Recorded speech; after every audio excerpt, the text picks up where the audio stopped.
We can't say the future without AI. I mean, there's no way around it. 50% of workers now believe AI is going to improve their experience. When I come into the meeting room, I need a way to incorporate my AI with what's going on in the meeting. It's almost a bring your own AI type of a concept. Most of what we do in our day-to-day is going to change significantly.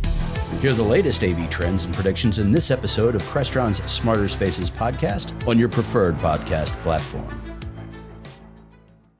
First story, just because I get to say Russia hacked a video call. This story was interesting to me. I'm like, they might as well have been on like mini bikes with walkie-talkies in their hand, going over like sensitive, war type data. You're telling me they were on a Webex call? I can't really talk. She might be listening in. Can I try out this yogurt? Buster, two things. First of all, I think it might be time for you to move out, you know? And secondly, you don't want to take any chances with yogurt, Mom. Just let her throw it out. Hello, who's on this phone? Digital signage as a service, Russians hacking video conferencing, and lobbying the government for the betterment of all AV. All that and more, next on AV Week. This is AV Week, episode 656, recorded Friday, March 15th, 2024. Enterprise AV. This is AV Week, your weekly wrap-up of audiovisual news and information. My name is Tim Albright. I am your host. With us to discuss the news and information we have got this week, Erin Mayer Moran.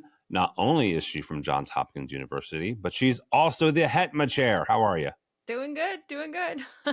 Just kind of trying to do all of the things before I officially take over as chair. When do you officially take over for chair? After Infocom. Yep, July 1. Officially. Why not before Infocom? Well, just because I'm trying to wait until I'm finished with my master's degree. So. Well, that's a good excuse. Yeah. I thought Joe was like, no, I've got Infocom. Yeah, all right. No. All right. Also with us is Joel Carroll from Mersive. Welcome, sir. Thank you, Tim. Always good to see you, man. All right. And last but not least, a young man I've been trying to have on. I finally. Well, I emailed him is what I did. Bill Fonz from PTG. It's not like he was hiding from me. How are you, Bill? I'm doing good. How are you? I am well. Bill has a fantastic podcast you need to listen to. We'll talk about that at the end as well. First story, just because I get to say Russia hacked a video call. Yep, that's right. The Russian spies are believed to have intercepted a sensitive conference call between members of Germany's Air Force discussing the ongoing war in Ukraine. Also on there were some members of the British military. The call, which took place on Webex, that's an important part, has raised concerns about the security of the platform and the German military's communication practices. We're not going to get into the second part of that. This is more about Webex and video conferencing security. The incident has highlighted the importance of secure communication channels for military and government officials, particularly when discussing sensitive topics relating to ongoing conflicts. Also led to questions about why these were discussed on Webex or any other video conferencing platform. To be clear, there are ways to secure your video systems. We don't know what was or was not done in this particular instance, but authenticating outside participants before allowing them in your system is an easy first step. I say that. We at CTI are a Teams house. I've used Zoom almost since it came out. All of these platforms have what's known as a lobby or a holding place or a holding pen. When somebody comes in from the outside, they have to click and say, oh, I'm going to let in Joel Carroll because I know Joel, but I don't know Jim Bob. So I'm not going to let Jim Bob into our conferencing system. Erin, I'm going to start with you on this. Generically, we have been talking about security of AV for a long time.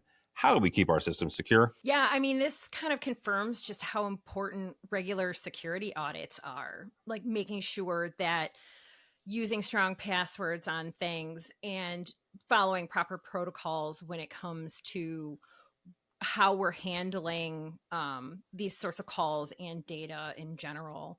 We, especially being at a university that does deal with government contracts with research and whatnot, previously this did sort of enter us into a bit of a gray area because there was a point where we could only use hardware solutions with, codecs that were point to point, like there was nothing, no little snoopers in between.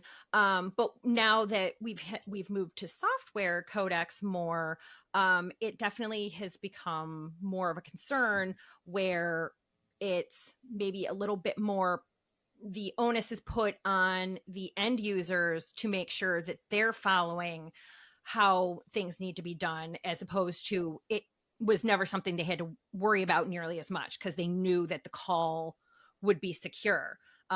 So now it's kind of like making sure that everybody in the chain is doing everything that they can to keep it locked down. Yeah. Joel, same kind of question here is how do we keep, whether it's our video conferencing system, it's our, collaboration devices or anything on our network, how do we keep them secure? A lot of it starts just from it's two places. One, the manufacturer has a huge responsibility of testing everything again and again and again and again, whether it's at the hardware layer, software layer, whatever the case may be. And I mean, I was on a presentation with you not long ago, or another AVWeek not long ago. We were talking about some of the things from China and what that means, right? So it even goes down to the chip level nowadays, unfortunately, where we have to be very cautious on how that type of stuff is built. But then when we get and have those discussions at the customer level, Aaron mentioned security audits. That's key. We're going through one right now at Mersive. And it's not just security audits of how I'm communicating outward, but what are we doing with all our data internally? If somebody was to get into our systems, what can they find out about Tim Albright, whether it be personal or credit card or whatever the case may be? We all have to take a responsibility. So it's never did I think I'd be worried about the stuff like I am today. 10, 15 years ago, it was easy. Don't plug it into the internet. Then we don't have to worry about those things. Nowadays, everything's connected. So anything provides a potential point of concern when we're working about this. So making sure you're doing the right selection and you really tried and true and test everything before you put it into a system, that's going to be key. And then once you do that, you've got to test it, as Aaron said, often. We run into issues. People will not do software updates on our product until they vetted the software, even though it's just a small bug fix, but they won't roll it out, especially at banking institutions, until they vetted that it has not created any additional, potential security loopholes. Bill, this story lets me say use one of my favorite quotes, not from myself, but from a young lady by the name of Teresa Payton. Teresa was the first CTO, the first CIO of the White House under Bush II. And she did a presentation at PSNI a number of years ago where she said, it's not a question of if, it's a question of when someone will try to attack you. So as more and more devices, and I'm not even going to say more and more devices. There are fewer devices. It's easier to name devices that don't have an RJ45, that don't have a network jack in AV than there is to say there are more and more devices. There all are. So as our entire industry is getting on the network, how the heck do we safeguard ourselves?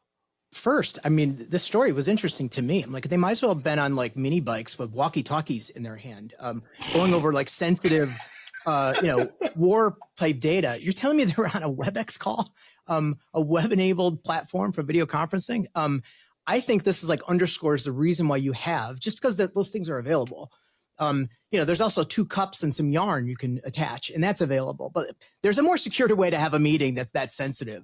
And I think if they engage the right channel partner or integration company, they belong in a SCIF, in a safe, secure room without any access whatsoever to the outside. And for anybody listening who doesn't know what a SCIF is, I couldn't tell you the acronym, but I know it's a very important room that you have to have all kinds of credentials to get into. And just because you're the best AV tech on the planet doesn't mean you're going to be able to do it. I mean, there's a lot of hoops to jump through in order to do that. But it underscores the need as the landscape changes out there, there's still a need for an authentic AV integration of some kind to recommend what to do, not just what to buy.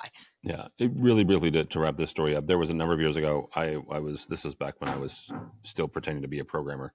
And I was doing a system at a secure facility, and we quite literally had 2 different Cisco codecs. And we had to program a button because when they went into SCIF mode, as Bill was talking about, it literally wiped all the information on the secure one and then made the connection. And then the general or major or whoever it was making that call typed in the IP address or the codec of the one they were making the call. And then when they went out, it wiped it again. So yeah, Bill's right. There are ways to do this without, exposing yourself to security risks. Before you jump, Tim, I just want to throw something in on this, which to Bill's point, your point, we can look at all the technology and do security audits and everything that we need to. But the biggest issue in this story, and usually anywhere, always starts with an individual somewhere. And in that story, they should have known better, or maybe, they didn't turn something on. But everything with security has to initialize by training your team, making sure they know what to do, what not to do. Even at McDonald's, if that's where you work, you have to be able to train your team enough to know what to look for. I envision that person that did this is doing a TikTok video right now, very upset that that's about to be disrupted too. That's how I'd like to see the situation. I have a feeling the person that did this is making their living off TikTok now, because I have a feeling they're fired. And let's not get into TikTok and the U.S. government this week. Hi, this is Jennifer Goodyear and Erica Carroll from the Women in AV podcast, where we are encouraged by the incredible stories of women in AV. Listen in on fun, empowering conversations as we chat with inspiring women, breaking barriers and creating their own path in the industry. Check out Women in AV on AVNation.tv or wherever you get your podcasts. Opinions. Next story. CEDIA goes to Washington. Key personnel from CEDIA recently met with U.S. senators and representatives in Washington, D.C. to advocate for crucial changes that would benefit current and future generations of professionals in the field. Meetings, which took place on March 6th during CEDIA's Day on Capitol Hill, focused on two primary initiatives: expanding 529 savings plans to cover workforce training and credentialing programs, as well as creating a dedicated integrator, quote-unquote, classification within the standard occupational classification, also known as the SOC system. CEDIA CEO Daryl Friedman said the outcomes we seek will not only open doors for aspiring professionals, but also elevate the status of our industry as a whole. The Day on Capitol Hill, Friedman referred to as the first annual, quote-unquote, event, signals CEDIA's commitment to ongoing advocacy efforts in support of the CI channel. Now, this is a longer story because AVNation has interviewed AVIXA CEO David Labuskes half a dozen times. And my own personal opinions, I'll tell you at the end of this, but we interviewed Labuskes about AVIXA's lobbying efforts. Mr. Labuskes has pointed us to their joining with existing organizations' efforts. Labuskes did highlight in an email back to us this week, highlighted the fact that AVIXA has signed on or intends to sign on to the SOC code when it is open for further comment. And they are supporter of the Freedom to Invest in Tomorrow's Workforce Act through the American Society of Association Executives. Mr. Labuskes has also pointed to the cost of lobbying by AVIXA, period. AVIXA is not the CTA, the Consumer Technology Association. They have a bigger budget. Mr. Labuskes says that if AVIXA was to become a full-time lobbying organization or a lobbying group or have a lobbying arm, the cost associated with that, I think in the interview he said, he would have to charge corporations and manufacturers roughly $50,000 to $100,000 a year for membership. So, I'm not a math guy. I don't know whether or not how accurate those numbers are, but lobbying is not cheap. Joel, I'm going to start with you on this. Just generically, whether it's CEDIA, whether it's AVIXA, whether it's NSCA or whatever organization, what should we expect of our trade organizations when talking about lobbying our governments? Well, it's the one thing that I took away from this one specifically that interests me the most is what you had said a moment ago, the Freedom to Invest in Tomorrow's Workforce Act. Finding ways to help people. We talk about this often, right? How do we get more young people? How do we get people into the industry? There's a cost that's associated with that, and sometimes substantial for the professional certificate programs, things along those lines. If I concentrate around that portion of it first, if we find ways that people, maybe these, a lot of people have saved these 529 plans for years. The kids decide that college isn't for them. I'm a parent of one of those. He can't utilize those funds because he went right into the AV world and he's learning, on the job. But if there was a way for him to utilize those funds, take AVIXA courses or, whatever the case may be, that elevate his career a lot more readily using money that was set aside for that. So if there's ways that we can find opportunities to use those 529 funds or find ways to get those funds by the government approved in other ways for, tax deductions, whatever, I think it's huge. That to me was the thing in the story that read the most, because I live it today, with my oldest son. And I was impressed that was part of the idea of going and having that discussion personally. Bill, what was one of the biggest things you took away from CDIA's trip to DC? Well, there were two things I saw. One, it's a conversation we've been having sort of offline and, cocktail receptions, things like that, with both Dave and Nivixa, as well as NSCA, which have a lot of like business related implementations going on. But he's right. The cost of lobbying is like tremendous. We're all in the wrong business, by the way. But that said, I think there's going to, I'd like to take the same question like a couple of years from now. The growth within our industry is going to almost double in a short period of time, like in 5 years, what it did in 15 yees. If you go back and you look at the stats. So I don't know, will we have the money to do that a few years down the road? Maybe. I have to look at that. But to me, the interesting story here is why they were doing this legislation. They're looking for a home for the people that get displaced through disruptive technologies, which is a fancy way of saying, hey, AI is coming, everybody run for cover. And to me, AI is nothing but a hodgepodge of different applications right now that are sort of at this war fighting each other to who's going to be relevant, a lot like the internet used to be. Who would have thought that Google of all companies was going to end up on top when you had CompuServe and Yahoo and these companies that were once these Goliaths that are like nothing. I see the same situation here. And for me, looking through the AV lens, it's kind of the same thing as AV integration, a whole bunch of different disparate products that don't work together very nicely. And an integrator comes along and makes them all dance to the same music. I see AI as the same thing. So instead of running from that, turn around and run towards that storm and buckle up and become relevant and help people navigate that. I don't think we should be in line looking for a new job. I think we should double down on the one we have. I would tend to agree with that, but I'm also very bullish on AI as well. But I like that. Aaron, same kind of question. Regardless of, I'll pick on HETMA as well. HETMA is not a lobbying group, but whether it's HETMA, whether it's NSCA, whether it's AVEXA, what should we expect from our trade organizations and the groups that we belong to when it comes to lobbying on our behalf to our various governments? Yeah, I think that if advocacy needs to be done, like who better to take that on than some of our the trade groups that we belong to. I do like the direction that at least CDIA is going in with the by advocating for the 529 changes and for the adjustment of classifications and stuff, because but Bill was really right. Like a lot, I think, of the future, or especially the near future, is going to be about reskilling and upskilling. And if we can take advantage of the 529 plans that a lot of parents have that maybe weren't able to be used necessarily, this is a perfect opportunity and use for that.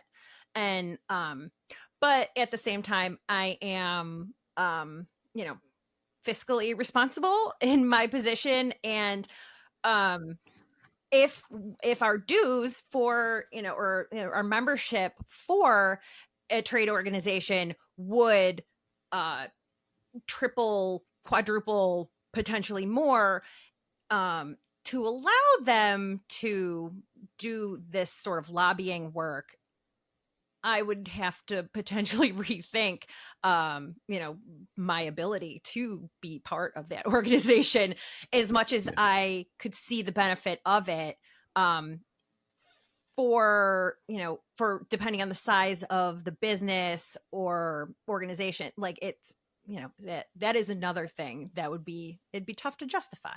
Yeah, absolutely. Yeah. And Bill's right. We are in the wrong business. You reminded me of the fact that, there's, is the juice worth the squeeze? That cost, depending on how much it would be. I take a look at what John Laughlin, did with CTI in training up and comers and finding a way to get to students and bringing them into AV and what does that cost look like as opposed to writing a check so somebody in Washington can take a really expensive lunch. That's the difference, right? So, and what do we get more out of embracing, is it the timing to do this, or do we already have ways we can leverage existing existing bank accounts, existing tools to accomplish the same thing. I'm totally going to steal that phrase. I've never heard it, so I am stealing that. Is the juice worth the squeeze? All right.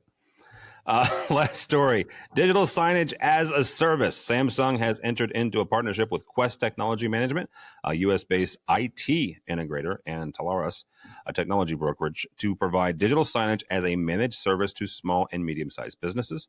The innovative offering will be made available exclusively through Talaras technology advisors, making it easier for SMBs to access and implement cutting-edge digital signage solutions.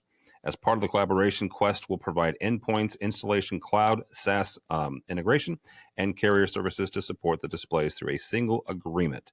Bill, I'm going to start with you on this. When you look at this, like what does this story say to you as far as digital signage as a business or digital signage as a technology? 20 years ago, we thought digital signage was going to take off in like a super big way. Everybody was anticipating. Still waiting for that, by the way. But now I think we're at the point where there's so many chefs in the kitchen. There are hundreds of platforms. There are so many people doing digital signage, and the lines are and really quickly, there are so many platforms for the platforms. Exactly. Like there are so many.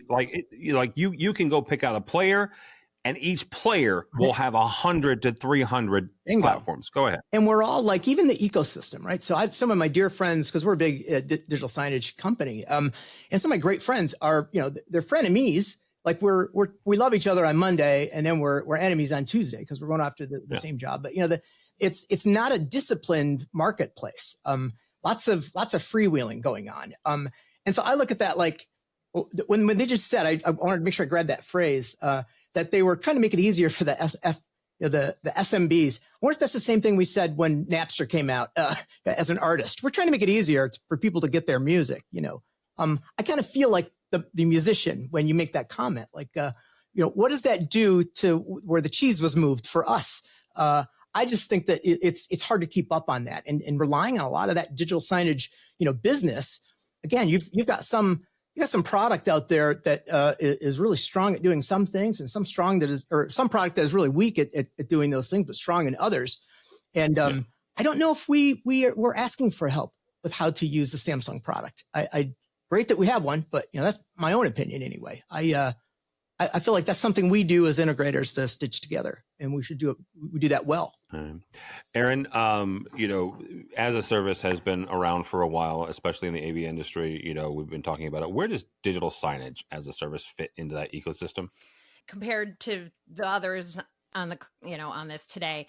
As being a end user, my group has always been like very leery of any as a service thing. We're like, we'll take care of it ourselves. But this is one of the ones that actually kind of intrigues me the most, because it is still somewhat of the fringe for AV, because it doesn't fall necessarily under my team directly. It doesn't fall under IT directly. Digital signage on our campus has kind of fallen under each individual department. And then it's kind of, now it's essentially the Wild West. Luckily, we have had a bit of a bringing together to try to come up with a standard, but it still is difficult to manage each of these things separately. And also the content. Essentially, when it's left up to a department where they don't necessarily have someone who's technical, they don't have someone who's going to be a content creator, they don't have someone who can manage it regularly. It'd be kind of nice to be like, well, it'll be cheaper to outsource some of this than to actually have to hire somebody who then is responsible to deal with it all. If there's, schools or businesses that don't already have a person that can fall under, we've got so many things we're doing as it is. Let's push some of it off on somebody else for once. Joel, you have the last word on this. Where is digital signage fall in the whole, as a service model or the as a service ecosystem? I mean, it's the as a service model, especially in AV, is still being built out, right? I haven't seen many integration companies or manufacturers really do a whole lot of a total as a service as this. The word came up, and it's interesting that you sent me this article today, Tim, because I read another article about something called subscription fatigue. And subscription fatigue, Aaron, you kind of alluded to it, and I'm saying this, and my CEO is going to hear me saying this, right? Because we're a company that has a subscription, but it's true. People have subscription fatigue. But with that being said, and couldn't find all the details about this specific offering. Although people have subscription fatigue, if a subscription is built in the correct way, there's value and people will use that. And when you look at that, I think this is where there is value. Aaron mentioned a couple of the key points, not getting to the detail if they're doing the content build or whatever, but it's a set and forget. They bring it in, you pay, and they monitor it, they maintain it, they make sure it's always going to be there. I don't know if you can actually get a subscription even on your Caterpillar tractors to ensure that they're monitored remotely and they can get those fixed as well. So when you look at that, I think it's becoming a little bit more mainstream. And again, if the value is there, it's important. I think we're going to see it take off. I do feel that in the world, we are going to see a whole bunch of other services come and go with subscription tied to it. And part of that is because they probably didn't value that process right.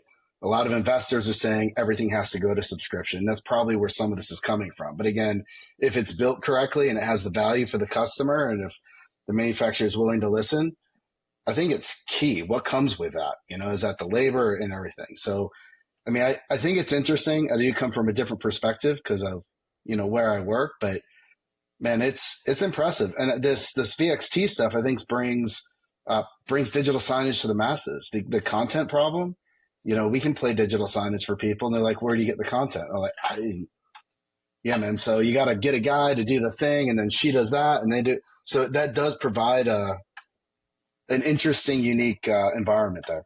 I want to add to something you were saying a minute ago, Joel. Like, we're talking about, SaaS and even hardware as a service stuff.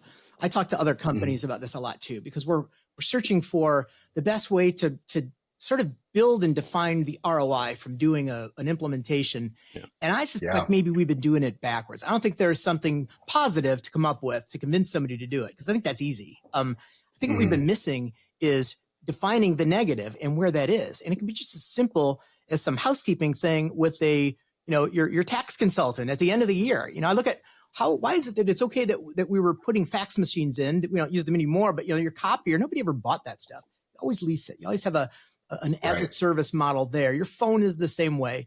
But yet somehow when we're talking about our AV technology or digital signage, it kind of does that now. But there's some of the products that we sell just always hit a roadblock, and it's at the end. And I have a feeling it's because somebody decides, well, I didn't done this the same way in the last 10 years, and I don't want to flag something for an audit this year. When I go, suddenly we didn't spend a couple $100,000 on rooms, and now I'm doing a lease, and I just don't want to bring that headache. And I don't know that that's the answer. I'm just saying that there's got to be something there that we've all been chasing the wrong thing to find a way to get it done. I'm 100% okay with blaming the government and blaming taxes, Bill. I have no problem with that in any way, shape, or form, as somebody who's in the middle of doing his taxes. So, all right. Thank you guys so much. Erin Moran, thank you, ma'am. How do people connect with you? Yep. You can always find me on the social media platform formerly known as Twitter at Smirin_off_ice. And also you can catch me monthly on the AVNation EdTech podcast. Yep. You can also check Erin on stage at Enterprise Connect, the 25th through the 27th of March in Orlando. I'll be there as well, but Hetma has a booth as well as a session. So check her out there. Mr. Carroll, thank you, sir. It's good to see you, Tim. You can reach me at jcarroll@mersive.com or the Joel Carroll on LinkedIn. Definitely be at Infocom as well, milling around here in a couple months. So look forward to seeing everybody while we're there. All right, very good.